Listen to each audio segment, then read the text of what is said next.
Nou weer eens is het my 'n voorreg om ons Here Jesus Christus op hierdie wonderlike dag. Dit het heerlik gereën hierdie afgelope 2-3 dae, toe hiernatoe ry op pad Wesspruit toe ook. Die wêreld is nat, die klein dammetjies is vol, jy kan dit nie glo hierdie tyd van die jaar, né? En ons is baie dankbaar.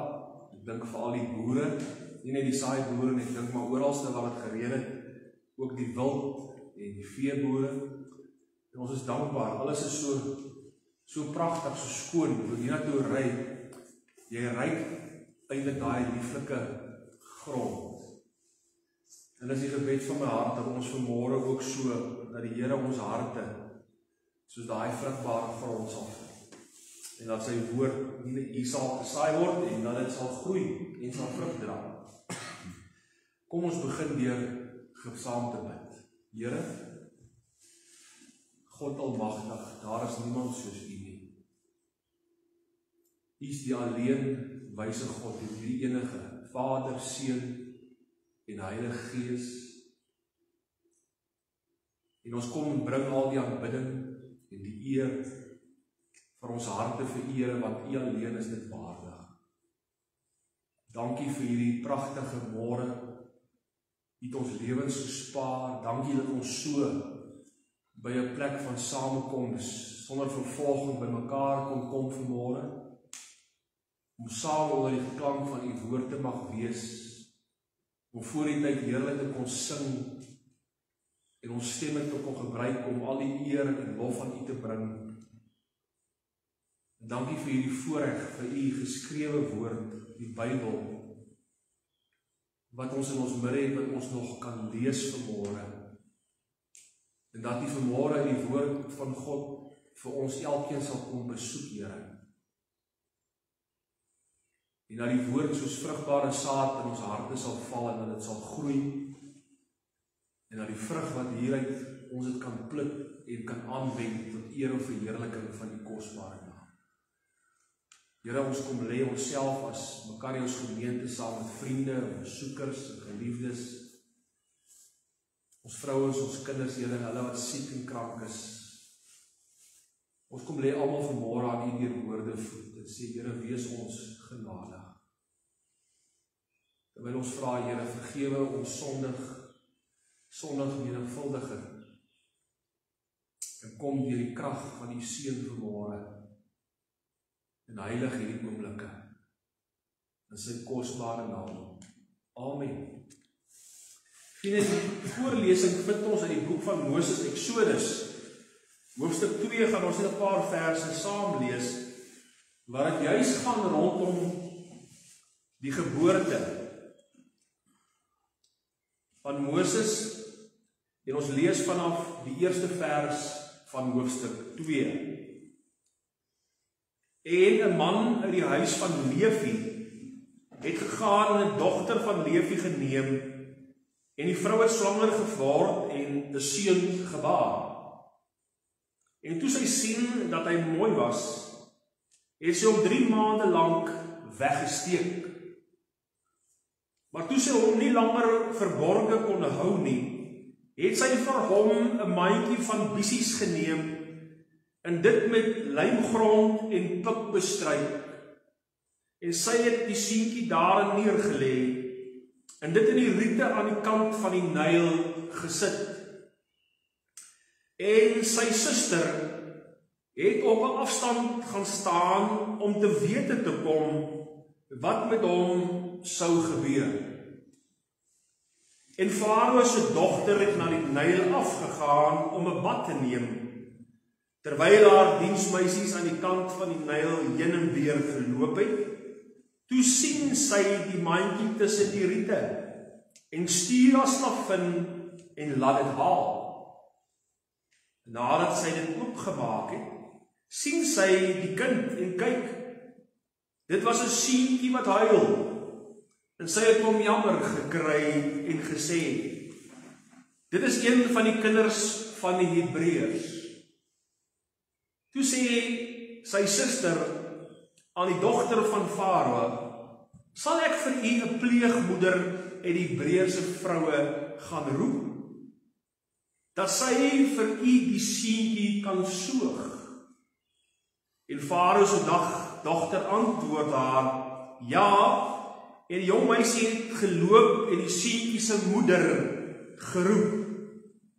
Daarop sê Farao se dogter vir haar, neem hierdie seentjie en soog hom vir my, en ek sal jou loon gee. En die vrou het die seentjie geneem en hom gesoog.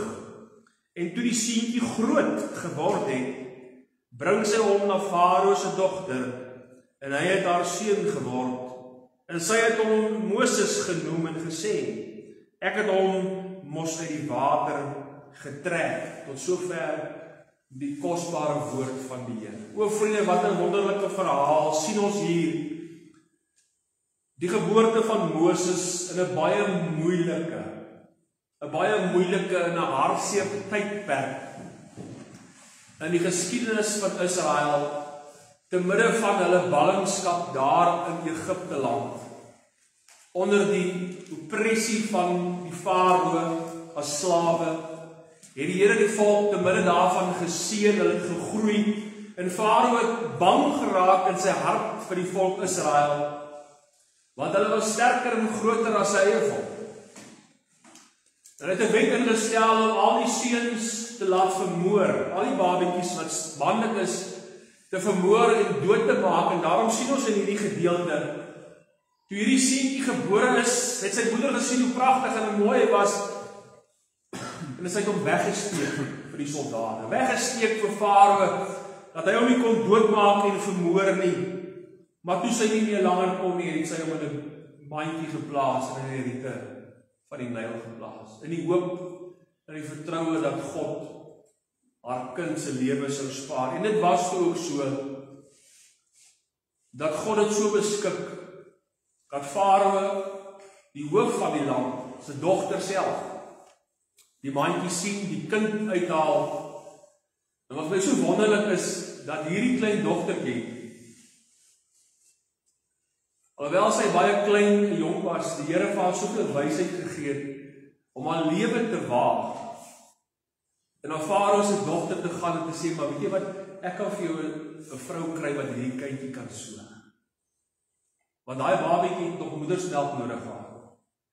Hulle was daai tyd ongelukkig nie so gemaklik om vinnig na die apteek of na die winkel toe te gaan en gou formule te gaan koop nie.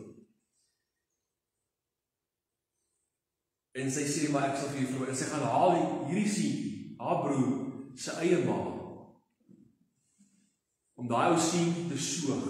Kan jy jouself indink die blydskap wat in daai moeder se hart moet wees? Haar kind is nie dood nie.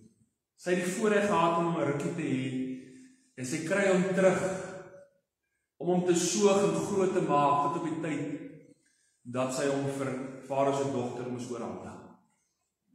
En in daardie tyd, kon sy haar stempel afdruk op Moses, daai seentjie, en dis waaroor vanmôre gaan. Dit gaan oor ouerskap, dit gaan oor hierdie geboorte van Moses, en ek wil spesifiek praat oor vers 9, waar Farao se dogter kom na haar as moeder, en sê, neem hierdie seentjie, soog hom vir my. Dit beteken, sy moet hom gaan borsmelk gee, sy moet hom gaan groot maak. Daar's geen groter intimiteit is 'n moeder wat sy kind aan haar bors soog nie. Daai intimiteit kan vandag nog nie regtig waarlik verduidelik word. Maar een ding is verseker, en wat die wetenskap nie weg kan redeneer nie, is dat 'n kind wat aan sy moeder se bors soog gesonder is, sterker is, en daar is ontsettend baie voorbeelde. Maar ongelukkig in die moderne tyd wat ons lewe, is daar so baie vrouens wat nie hulle kinders wil soog nie. As gevolg van hulle liggame is vir hulle belangriker, dis nie meer modern of die inding nie, en baie moeders besef nie die voorreg vir daai kind wat God vir hulle gegee het om in hulle borste mag voed nie. Ongelukkig is dit ook so dat daar baie moeders is wat begeer om hulle kindjies te soog, maar dat hulle as gevolg van mediese redes dit nie kan doen nie. En gaan my hart uit na sulke vrouens. Terwyl baie vrouens die voorreg het en hulle laat dit na. Maar die tweede gedeelte sê, soog hom vir my, en dan hierdie woorde, en ek sal jou loon gee. En natuurlik in die vrou het die seentjie geneem en hom gesoog. Ek weet, hoe kan sy dan nou nee dankie sê? Ek wil oor daai twee aspekte van daai teksvers plaas. Eerste is oor die opdrag. In die eerste plek met 'n paar punte daarby, en tweedens gaan ek praat so 'n bietjie oor die loon. Liewe vriende, die eerste punt onder die opdrag, neem hierdie seentjie en soog hom vir my, gaan daaroor dat ons as ouers die verantwoordelikheid het om ons kinders te onderrig in die woorde van God en die woord. 2 Timoteus 3:15 lees ek vir u. En dat jy van kleins af die heilige skrifte ken, wat jou wys kan maak tot die saligheid deur die geloof in Christus. Dis ongelooflik belangrik. En ook in daardie tyd het hulle dit wat tot hulle beskikking was, deur die God wat verseker ook aan hulle geopenbaar is deur die Lewiete en deur sy pragtige wil, God ook daar geken het en hulle kinders as volk Israel in hulle godsdiens onderrig het. En hierdie moeder het die voorreg om hierdie seentjie Moses in die godsdiens van sy volk te onderrig, wetend dat hy later moes gegee word aan Farao se dogter. En in die land Farao was daar baie afgode en dergelike dinge wat hom sou wegtrek en op 'n pad van verdoemenis sou plaas. Maar sy het die voorreg as moeder gehad om hom in die woord van God en die dinge van die Here te onderlê in daardie tyd wat sy hom kon soog. Nie net fisies vir hom melk te kon gee, wat hom 'n lewe kon gee, om te lewe en te kon opgroei, liggaamlik nie, maar ook geestelike kos te kan gee. En vriende, dis een van die dinge wat ouers en moeders vandag baie ver te kort skiet deur al die eeue heen. Dat baie kere gee hulle vir hulle kinders kos, maar hulle vergeet om hulle kinders geestelike kos te gee. Want dis een ding dat jou kind lewe en groot word vir die wêreld en sterwe en verlore gaan. Dis 'n ander ding as jy jou kind groot maak in die vrese van die Here, want hierdie teksvers sê dit. Dat hulle die heilige skrifte kan ken. Hoekom? Dat hulle kan wys word. Hoekom? Hulle moet wys word dat hulle kan verstaan waaroor gaan die saligheid. Waaroor praat hierdie saligheid? Praat van wat beteken dit om tot bekering te kom? Wat beteken om die Here Jesus Christus as God of verlosser aan te neem? Wat beteken dit om weergebore te kan word? Deur die geloof in Jesus Christus, die Seun van God. Want ons word deur geloof gered, sê die Bybel. Die geloof waarin? Kerke, godsdiens, nee, Jesus Christus, die Seun van God. Dis hoekom dit so belangrik is. En baie van ons sit hier, ons ouers van klein en van grootkinders en al van kleinkinders. Maar as jy die fondasie reg gelê het, as jy die woord gebruik het as die fondasie van jou opvoeding, sal jou kinders baie keer groot word en hulle dwaal baie keer so 'n paar ander paaie agter die vriende en die vriendinne aan in die wêreld. Maar vriende, deur die genade van God keer hulle terug na hulle fondasie toe. Hulle keer terug na die fondasie, die woord van God, wat jy as 'n ouer moeder en as ouer geleer het. En as jy nou verder gaan kyk na die geskiedenis van Moses, het hy teruggekeer na die fondasie wat sy moeder gelê het in God. Al het hy later as 'n klein seentjie toe gaan verder groot word in die paleis van Farao, met al daai afgode en al daai drek wat hy aan blootgestel is, het hy teruggekeer na wat sy ma in hom vasgelê het. Laat hy later die gekose man sou wees, wat God se volk uit ballingskap sou lei. Vasgelê in die woord, maar ook gaan dit oor Spreuke sê, sy moes ook hierdie seentjie natuurlik, en ons kinders moet ons oplei, Spreuke 13:24, wie sy roede terughou, haat sy seun. Skrikwekkende woorde. Maar hy wat hom lief het, besoek hom met tugtiging. Vers 15 van Spreuke 22. As die sotheid vassit in die hart van die seun, die tugroede sal dit daaruit verwyder. Dit praat oor fisiese tugtiging. Nou ek wil nie vanmôre praat oor tugtiging met 'n Bybelse konsep is. Wat in die nuwe moderne wêreld word gesê, maar ons gaan nou nie meer lewe volgens die Bybelse manier nie, ons het nou 'n moderne manier, 'n sielkundige manier. En nou vra ek vir jou, as jy gaan kyk na die wêreld, jy kyk na die kinders, en jy kyk na die bandeloosheid, die disrespek, geen orde nie. Die wêreld val uit mekaar, en dan vra ek jou, werk die wêreld se manier van tugting? Dan is my antwoord vanmôre baie duidelik nee. Maar my klem val nie vanmôre op tugting, want baie mense het hierdie gedeelte gevat van tugting, en hulle gedink net aan die fisiese tugting om jou kind met 'n lat of met 'n plank of iets te slaan, en dan die arme kinders half doodgeslaan. En dis ook nie wat God bedoel het.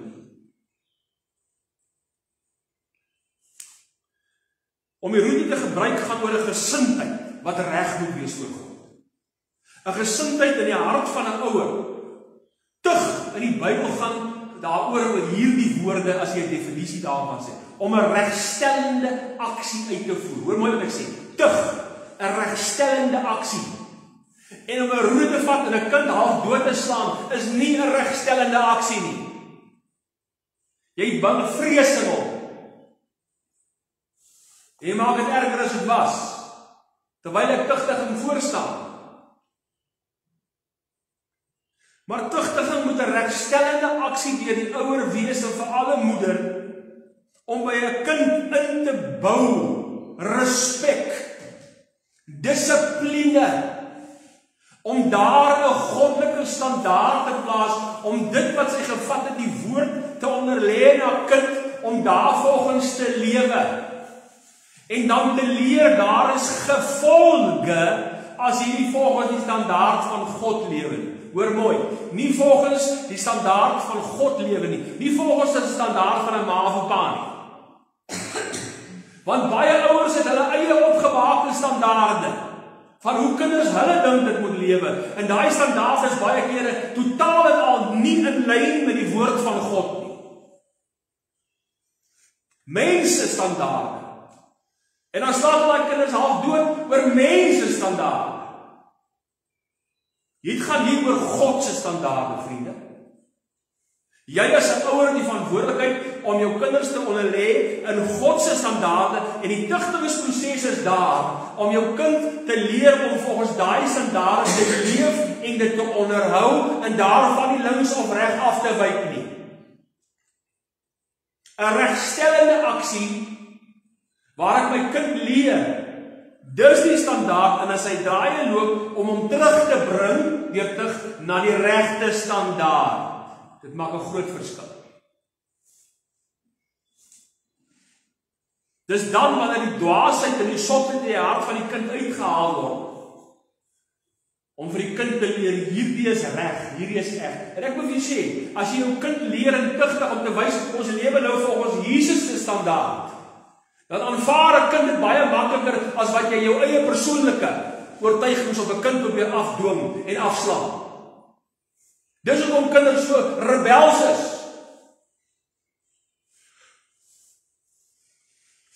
Sy het die woord van God vir daai seentjie geleer, en haar tugtiging was ingestel om hom regstellend groot te maak, om te bly by dit wat hy geleer het wat God se woord is. En verder, hoekom? Die derde plek sê, sy moes die voorbeeld stel. Want jy sien, die leer van die woord en die tugtigingsproses en die voorbeeld stel gaan hand aan hand. Dis waar ons ook hier in Suid-Afrika 'n groot fout gemaak het hierdie jaar. Hoor wat sê Psalm 1 vers 1 tot 3. Welgeluksalig is die man wat nie wandel in die raad van die goddelose nie, en die staan op die weg van die sondaars nie, en die sit in die kring van die spotters nie. Maar sy behaag is in die wet van die Here, en hy oordink sy wet dag en nag. En hy sal wees soos 'n boom wat geplant is by waterstrome, wat sy vrugte gee op sy regte tyd, waarvan die blare nie verwelk nie, en alles wat hy doen, voer hy voorspoedig uit. Dit praat oor 'n man en 'n vrou, 'n ouer, wat self ook lewe volgens die standaard van God. Jy weet, ons is baie kere kry ouers, hulle het 'n standaard, en die kind moet so en so en so, maar hulle self doen nie dit wat hulle sê vir die kinders. Goddelike onderrigting deur die geboorte van Moses, wanneer die Here vir ons kom leer, lei jou kinders in die woord van God, meneer en vrou, lê daai fundament vas, gebruik Bybelse tugtiging om jou kind regstellend op te voed, om die verkeerde paaie weg te neem en weer op die regte pad te sit. En jy moet dit doen deur die voorbeeld wat jy stel. En ek het dit al baie keer vir ouers gesê, jou kind word nie dit wat jy vir hom sê hy moet word nie, hy word dit wat hy sien. Hoor jy wat ek sê? Jou kind gaan nie word dit wat jy vir hom sê hy moet wees nie, hy word dit wat hy sien. Dit wat hy hoor met jou. En jy kan maar vir hom reëls en regulasies optrek en sê, maak so, praat so, doen so. Hy gaan doen wat jy doen. Hy gaan praat wat jy praat. Hy gaan maak wat jy maak. Daarom is die onderrigting, is die lewe van 'n goddelike moeder en 'n vader dan natuurlik daarbey. Om nie net die woord van God as 'n handboek te gebruik nie, en die tug te gebruik as 'n regstellende aksie nie, nie 'n doodslaande aksie nie, maar om dit te doen met die voorbeeld wat dit staan. Daar's niks wat soveel gewig dra as 'n ma en pa. As die kinders later praat en hulle sê, weet jy wat, ek lewe so, niemand my pa my gevoeter en doodgeslaan het nie, maar ek lewe so, want my ma en pa het self ook so gelewe. Dis wat dit gaan. Moses het later teruggekeer na die voorbeeld wat sy moeder vir hom geleef het en geleer het. Hy het teruggekeer na die God van die volk van Israel. En hy het gehoorsaam geraak en hy het gelewe na daai dinge. Hoekom? Want sy ma het dit vir hom geleer, sy het dit vir hom ingedring deur tugtiging en sy het vir hom die voorbeeld gestel. Neem hierdie kind en soog hom vir my, sê Vader se dogter. Sy het nooit geweet wat so ongelooflike implikasie beteken dit in die hand van 'n goddelike vrou. In 1 Samuel 2 vers 18 sien ons die klein Samuel. Samuel se ma sê, gee my 'n kind en ek beloof om haar nie te wy. Ag, klein seentjie 4 jaar oud. Toe neem sy op en sy gegee om daar in die tempel af. Wat 'n ongelooflike vrou. Vers 18, 1 Samuel 2. Maar Samuel het as seentjie gedien voor die aangesig van die Here om God met hulle te kleed. Klein seentjie vat sy hom na die huis van die Here toe. En sy besef, weet jy wat? My kind is beter af hier binne die kerk, is daar by my huis. Die huis van die Here is beter as my huis. Dis 'n boer Afrikaans waar weet. Vers 9 sê, en sy moeder was gewoond om vir hom 'n klein mantel te maak, wat sy van jaar tot jaar vir hom gebring het. Elke jaar optrek met die feeste, né? Jaar vir jaar vir hom gebring het, as sy met haar man opgaan om die jaarlikse offer te bring. Nou wat het sy gaan doen? Sy het gaan en sê, ek gaan haar kind, ou seentjie die mantel gegee, liefde natuurlik. En ek dink dit was 'n maklike keuse. Maar daai vrou het gewees aan die voete van die Here, in die teenwoordigheid van God, is daar geen beter plek vir my kind nie. Self kan ek hom nie beter grootmaak nie. Self kan ek nie vir hom beter sorg. Wat 'n ongelooflike geloofstap. Baie mense kyk na die vrou en sê, hoe kon sy dit doen? Haar kind eintlik nou maar weggee na die tempel. En sy het vir hom die beste ding gedoen. En het hy nie 'n instrument in God se hand geword nie. Vriende, ons het miskien nie vandag meer die Levitiese orde en ons kinders kan afgee by 'n kerk en sê maak groot nie. Maar u en ek het die verantwoordelikheid om ons kinders na die huis van die Here te bring. Weet jy wat, ek het groot geword as 'n seun van godsdienstige ouers. Kerk toe gegaan, sonnaarskool gekateseer. Maar baie keer het ouers, ek met pa op Sondag my gaan aflaai by die kerk. Die kerk was eers aan die gang en die sonnaarskool na die tyd. En ek onthou as 'n jong man, as 'n jong seun, was dit vir my verskriklik, ek het so skaam gekry. Dan laai my af, en dan staan ek nou en wag, en kom al die mense uit die kerk uit, en dan gaan jy in sonnaarskool, so almal sien, jy was in die kerk, en jy staan en wag, en dan sit hulle die ouers, so jy kan sien die karre, hoe staan die karre, hoe hulle kinders aflaai, dan sit die ouers, en die paas en maar, sit hulle die koerant en lees, weet jy wat alles, maar selfs in die kerkie, maar gaan staan daar, en dan moet jy sonnaarskool toe gaan, en jy moet nou daar staan, en jy kry skaam.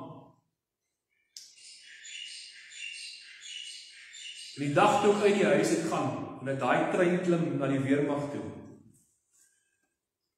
was die eerste en die laaste keer die binnekant van 'n kerk my ooit weer gesien het. Hoekom? Want ek is nie geleer hoe lyk die binnekant van 'n kerk. Sporadies, ja, hoe sê hulle by doop en by nagmaal. Trouwens, sy het vir Samuel na die huis van die Here. En liewe ouers, en baie keer sien ek dit baie keer, paas is meer skuldig as maas. Die paas loop rond en doen baie dinge dan die ma, maar die kinders kerk toe nie. Maar die paas stel nie belang. Vriende, ek moet vir julle sê, as 'n ouer, met die verantwoordelikheid voor God, as geen beter plek as jou kind aan die binnekant van die huis van die Here ken. Dis daar waar jy die vrese van God leer ken. Dis daar waar jy samesyn van kinders van God leer ken. Dis daar waar jy toegerus word, sodat hy hierdie instrument, hierdie man van God kon wees, en God wil gebruik. En Samuel het 'n groot man geword. Kinders wat nie net aan die Here gewy is nie, wat deur ouers die voorbeeld gestel is nie. Maar daar in die huis van die Here gaan kyk maar as manne en vroue wat groot is, wat baie sukses in die lewe bereik. Want hulle prioriteit is op die regte plek. Die wêreld en sy pret en plesier en die pragt en praal is nie hulle prioriteit nie. Die onderlinge byeenkomste in die huis van die Here is hulle prioriteit. En God seën mense wat se prioriteit reg is. In die laaste plek rondom die opdrag gaan soog die kind. In Lukas 18 vers 7, sal God dan nie reg doen aan sy uitverkorenes, wat dag en nag tot hom roep. Dit gaan nie oor gebed. Gebed is een van die grootste, onbruikbaarste instrumente in die huis van mense. Gebed word baie keer net gebruik as die moeilikheid kom. As daar skielike behoefte is, of skielikheid is in die moeilikheid, dan moet ons nou bid, dan onthou ons nou ons kan bid. Maar gebed is eintlik 'n lewenswyse. Gebed is eintlik 'n veronderstel om 'n lewenswyse te wees, waar ek dag en nag, die tyd uitkoop, waar ek ook al is, om met my God te kommunikeer deur gebed.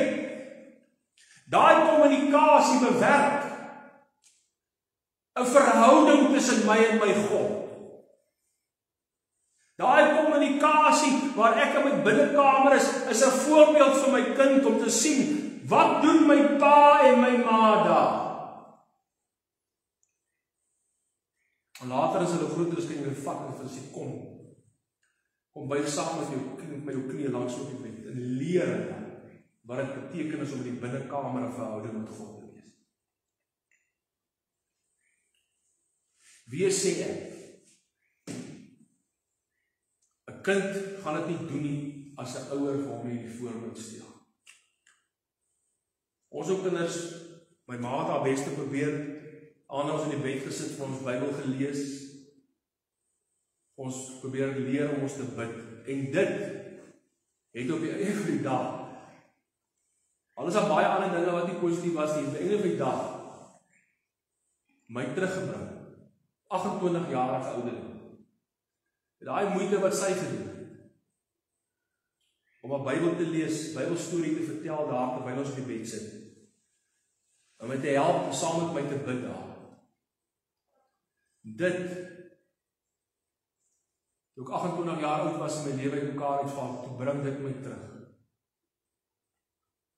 na die Here.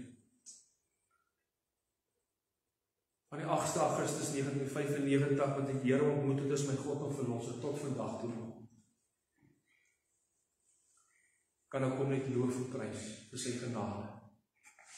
Vir 'n moeder wat my gesoog het na die voorbeelde van die Here. Dis nie verniet nie. Maar vriende, dit sê nie, dis ook die verantwoordelikheid van ons as mans en as vaders. Ons is so maklik baie keer die verantwoordelikheid afskryf op ons vrouens, of die vrouens wil die verantwoordelikheid afskryf op ons manne. Nee.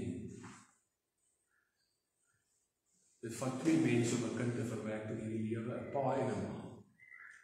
Daarom vat dit 2 mense, 'n pa en 'n ma, om daai kind groot te maak in die vrese van die Here. Neem die kind en soog hom vir my. Die woord, tugtiging, die voorbeeld, die huis van God en gebed. En die tweede hoofpunt wil ek praat daaroor wat hy sê, as hy sê vir hom, as jy dit doen,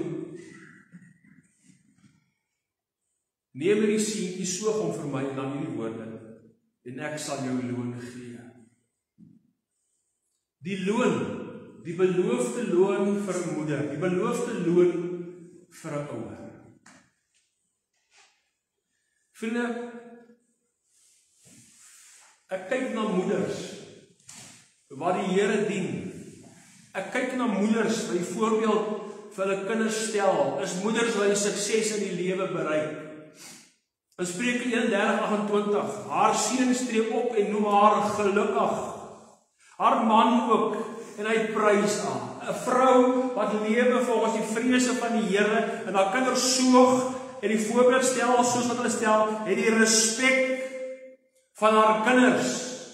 En God seën haar dat dit wat haar hand aanvat, het sy nou 'n huisvrou is en sy 'n tweede beroep beoefen. God seën dit en maak dit voorspoedig.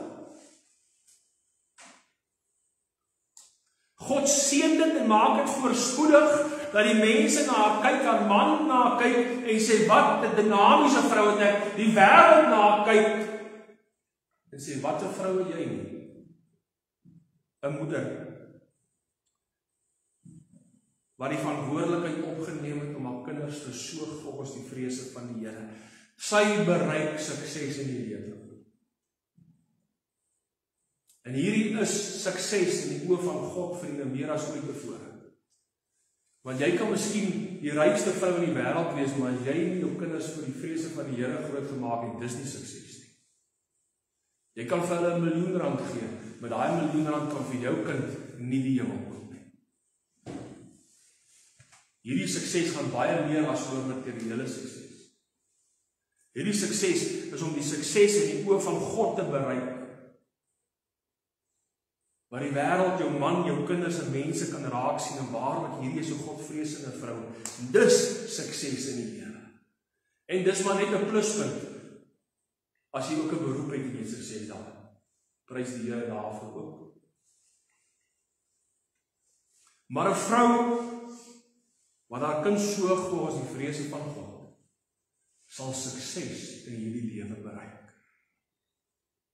Vir God en vir haar familie. En haar seuns en haar man en almal sal haar loof en prys vir die vrou wat sy is. Dit bring ware respek. Dit bring ware respek. Verskoon tog. Maar verder ook behalwe sukses in die lewe.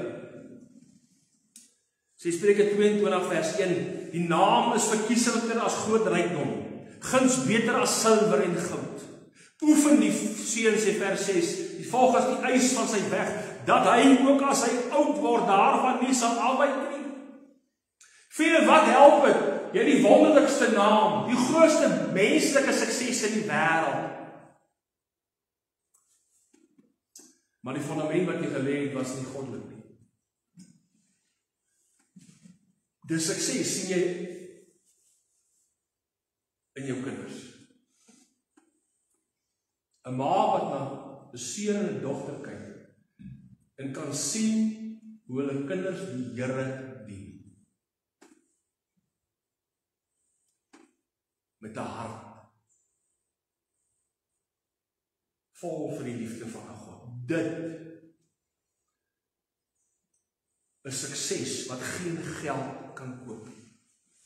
Dis wat vir jou 'n naam gee bo alle name. Hy sê dan, 'n naam is verkiesliker as groot rykdom. Is beter as silwer en goud. 'n kind, klein kind kan sê, my ouer, my ouma, het vir my God gewys. Hulle is 'n man en 'n vrou wat God dien. Vriende, wat 'n groter eer, wat 'n groter vreugde is daar nie in die lewe nie. As jou kinders en jou kleinkinders na jou, as 'n ma en 'n pa, as 'n oupa en ouma verwys. Nie is, my ouma is 'n groot dokter, of my ouma is so ryk, of my oupa is so groot besigheidsman nie. Sê, my oupa, my pa, my ma, is 'n godsvrou, is 'n godsman. Hulle dien die Here. En ek wil soos hulle wees. Ek wil soos hulle wees.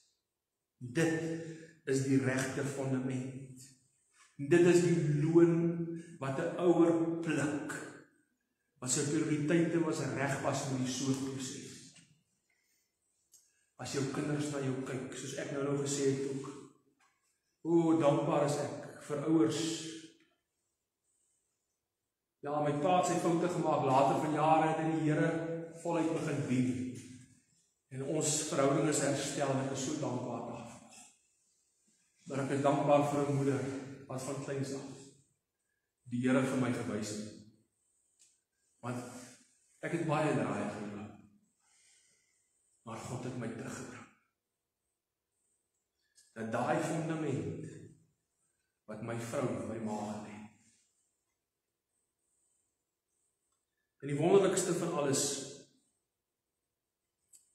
is dat die Here sê in 1 Petrus 2 vers 21, want hiertoe is julle geroep, omdat Jesus Christus vir julle gelei het, en julle 'n voorbeeld nagelaat het, sodat julle sy voetspore kan volg, né?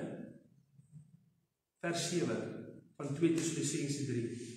Want julle weet self hoe julle ons moet navolg, want ons het ons nie onorddelik onder julle gedra nie. Vers 9. Nie dat ons die reg het nie, maar om onsself vir julle as 'n voorbeeld te stel dat julle ons kan navolg. Johannes 14 vers 6 bevestig dit. En Jesus antwoord, ek is die weg, en ek is die waarheid en die lewe, en niemand kom na die Vader behalwe deur my. Om die pad te wys wat na die heerlikheid lei. Jy sien, as ons hom dien en hom volg, wat die weg en die waarheid is, dan stel ons kinders ook voor aan hom, wat die weg en die waarheid is. Vriende, wat 'n groter voorreg is daar nie vir 'n ouer, om nie net 'n voorbeeld en 'n goddelike voorbeeld te wees nie, maar wat 'n groter voorbeeld vir 'n ouer om in die hart te weet, my kinders stap in die voetspore van Jesus. My kinders ken ook die weg en die waarheid en die lewe. My kinders ken ook Jesus Christus as hulle persoonlike God en verlosser. Wat 'n groter beloning is dit nie? Want as geen skatte, maar jy kan die grootste boedel of nalatenskap hê. Dit beteken absoluut niks as jou kind vir die ewigheid in die hel gaan deurbring nie. Wat 'n voorbeeld. As jou voorbeeld, as hulle die dood nie sal sien nie, maar hulle saam met jou die heerlikheid van die hemel sal beleef. Kan jy sien hoe groot is die loon vir ouers wat die verantwoordelikheid opneem nie? Maar ek wil vir julle sê, baie sit miskien nou vanmôre dink, en miskien is daar mense op Facebook en op YouTube wat na my luister en sê, doen ek is al 50, 60, my kinders al groot, dis vir my te laat. Ek wil vir jou sê, hoor baie mooi wat ek vir jou vanmôre sê. Daar's baie dinge wat ek nie weet nie, wat ek nie verstaan nie. Maar een ding wat ek weet en wat ek verstaan, dis nooit te laat op die horlosie van God nie. Dis nooit te laat om jou verantwoordelikheid as 'n pa en 'n ma, as 'n oupa en ouma op te neem vir jou kinders en jou kleinkinders. Dis nooit te laat nie. God soek net 'n pa en 'n ma, 'n oupa en ouma wat sal opstaan en sê, Here, ek het foute gemaak, ek het kort geskiet, maar help my om nou my kinders by God te bring. En ek vir jou sê, God sal jou beloon.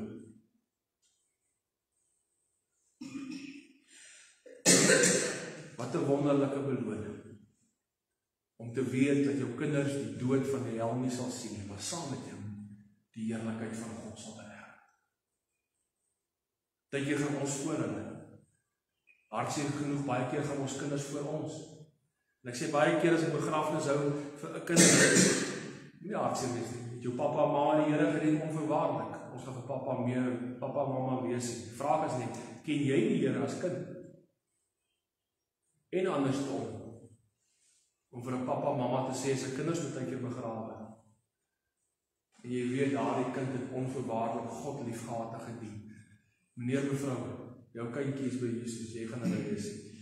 Maar die vraag is jou saak reg, anders dan gaan jy dit mis. Want jy sien,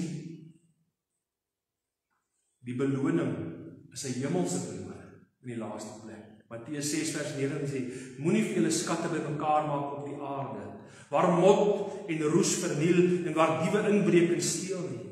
Maar maak vir julle skatte bymekaar in die hemel, waar geen mot of roes verniel nie en waar diewe nie kan inbreek en steel nie.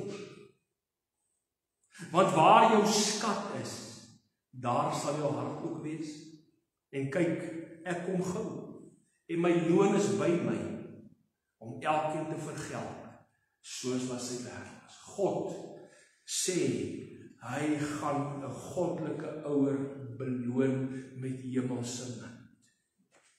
Daar's geen rykdom in hierdie aarde wat kan kom hierby.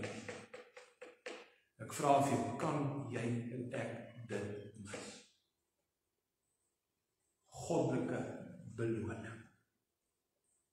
Neem hierdie seentjie, soog hom vir my, en ek sal jou loon gee. Tot sover die woord van die Here. Kom ons bid saam. Here Jesus, baie dankie vir die wonderlike voorreg vanmôre uit die woord, maar net weer opnuut te kon leer en kon belewe die wonderlike voorreg dit is om 'n goddelike voorbeeld te kan stel. Ek weet daar's baie keer mense wat miskien vanmôre vir my sê, maar ek het nie kinders nie. Dit maak nie saak, jy is 'n oom of 'n tannie. En ek weet in my lewe het ek ooms en tannies gehad wat ongelooflik die Here gedien het, en hulle was my ongelooflike voorbeeld. En hulle het ook 'n verskil in my lewe gemaak. Ek weet dit was 'n oom en 'n tannie wat my gelei het na my bekering, om te antwoord na die roepstem van die Here, om teologie te gaan studeer en 'n predikant te word. Nie my ma en pa nie, 'n oom en 'n tannie. So ja, dit is 'n wonderlike voorreg om ons kinders op te rig. Dit is 'n wonderlike voorreg om ons ouers beloon te word. Maar ja, dit is ook 'n wonderlike voorreg om 'n oom en 'n tannie, 'n mens te wees, 'n onderwyseres. God gebruik ons op verskillende en wonderlike maniere om as kinders van God 'n insaag te lewe in die onderrigting en opvoeding van kinders tot volwassenheid, tot manne en vroue wat die Here Jesus sal ken en sal hê. Here, dankie vir sulke manne en vroue. En dankie dat U hemelse beloning beloof. Ons hou U vas daarvoor. Ons sê vir U dankie daarvoor. In Jesus Christus se kosbare naam. Amen. Baie dankie vriende, die Here seën.